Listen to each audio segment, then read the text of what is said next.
Wednesday. Last night was interesting. And before I get into any thoughts that I have on the California results, I will say I have no dog in the fight. I'm a North Carolina resident. I just find the California race interesting because of its kind of in the broader context of how the Democrats are going to perform in the midterms. More generally speaking, this is a good litmus test because California is a very red state, or sorry, a very blue state. Although, if you remove the coastal territory from California, the state is very red. But nonetheless, the denser part of the populations in California live along the coastlines. And so last night's results weren't unexpected, given the number of people that were running in the race or the races, both for governor and for mayor. It was already kind of looking like it was at least one of the Republican candidates was going to make the cut. But what I find interesting is how the races have not yet been called, at least for the top two candidates. And this is, I would say, especially kind of interesting in the LA mayor race.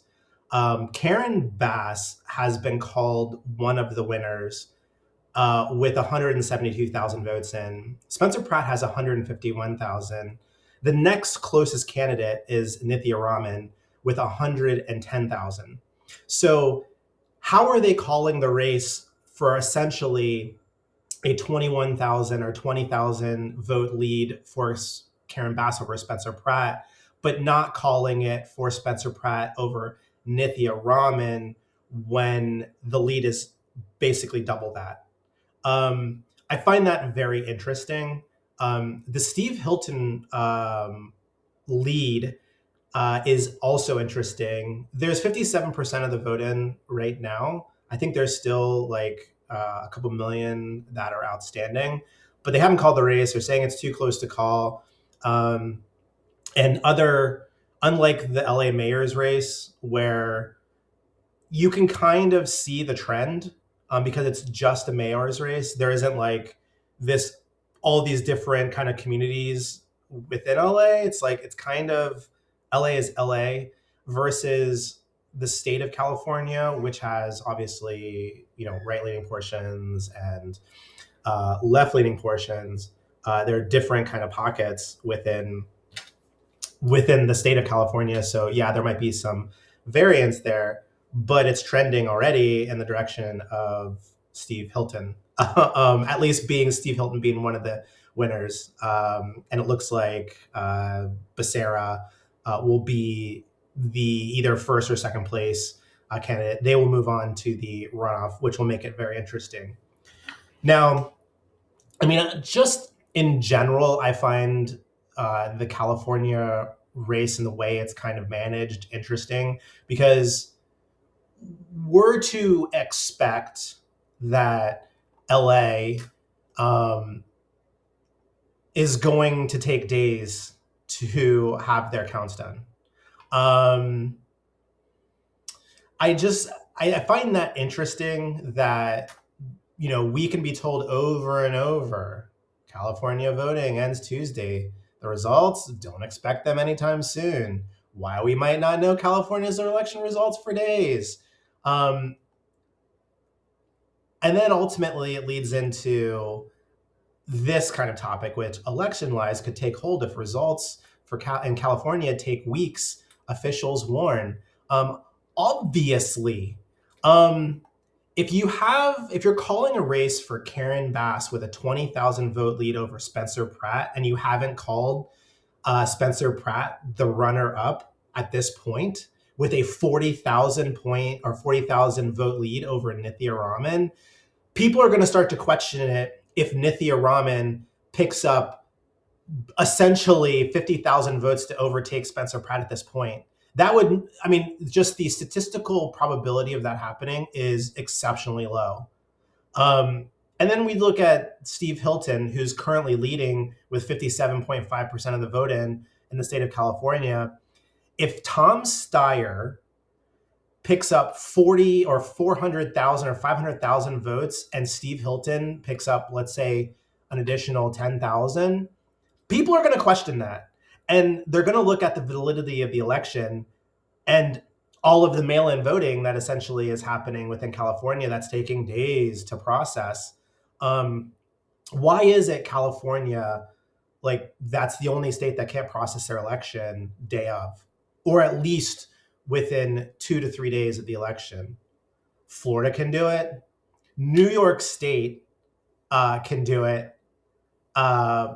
Massachusetts, Michigan, like, you enter state, Texas, you enter any other state that has mail-in voting and has day of, whatever, these races can be counted and they can actually declare the winner that night based on the trends and the remaining vote that hasn't been counted.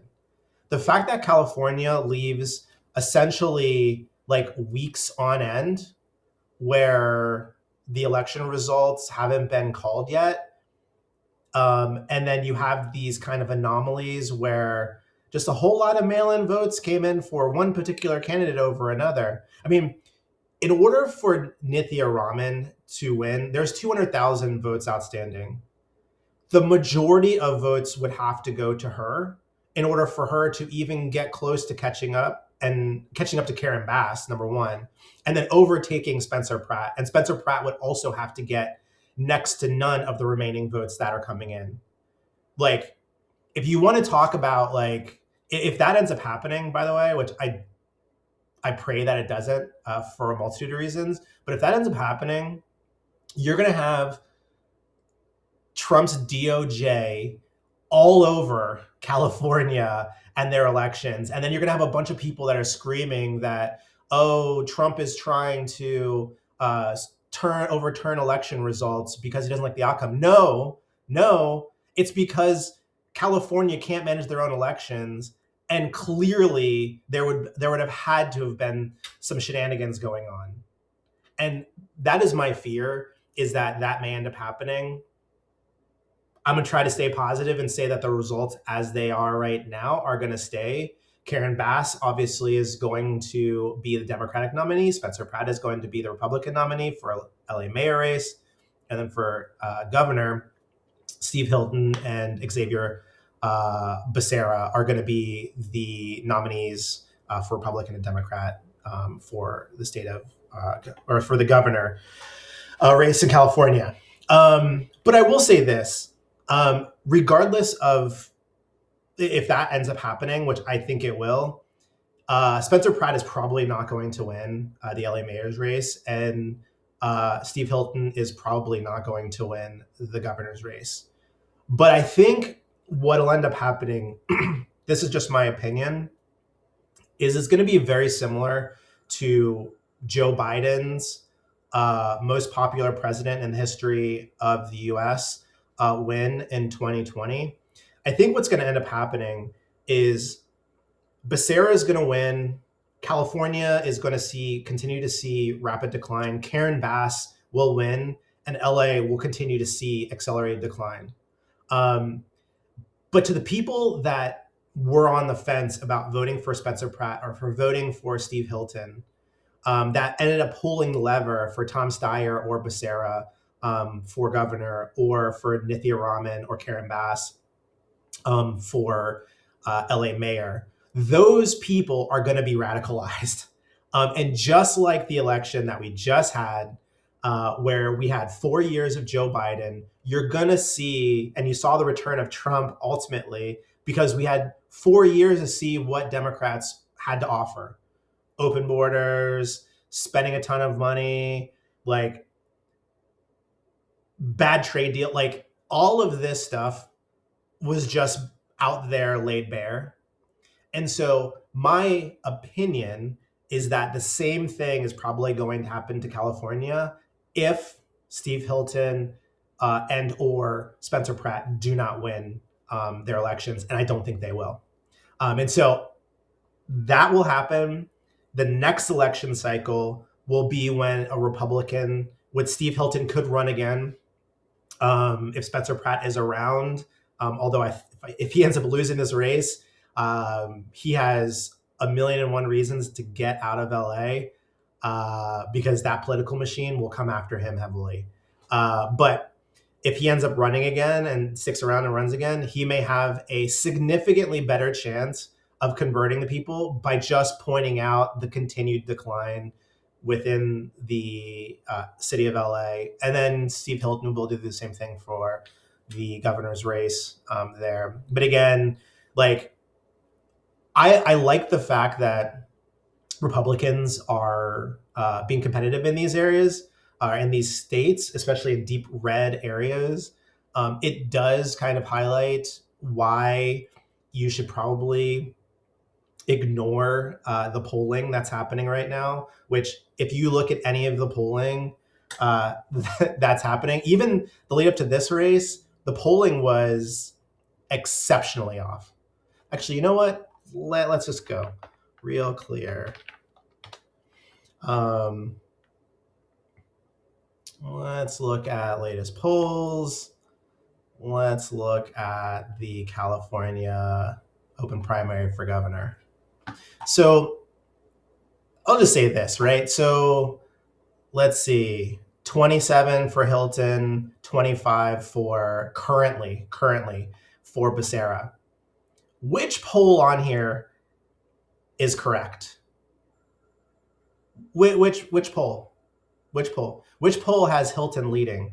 One poll, McLaughlin, 25-19, and has Tom Steyer at 25. Like, this polling is all over the place. And this is at the state level. And so my personal opinion is, I think a lot of this polling was put out to create narratives versus actually trying to put out anything that's accurate. Let's see if they have Los Angeles mayor's race. Let's see here.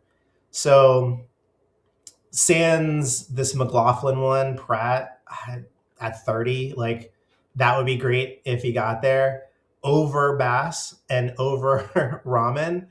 But where are we right now? Karen Bass is 34, Spencer Pratt is 30.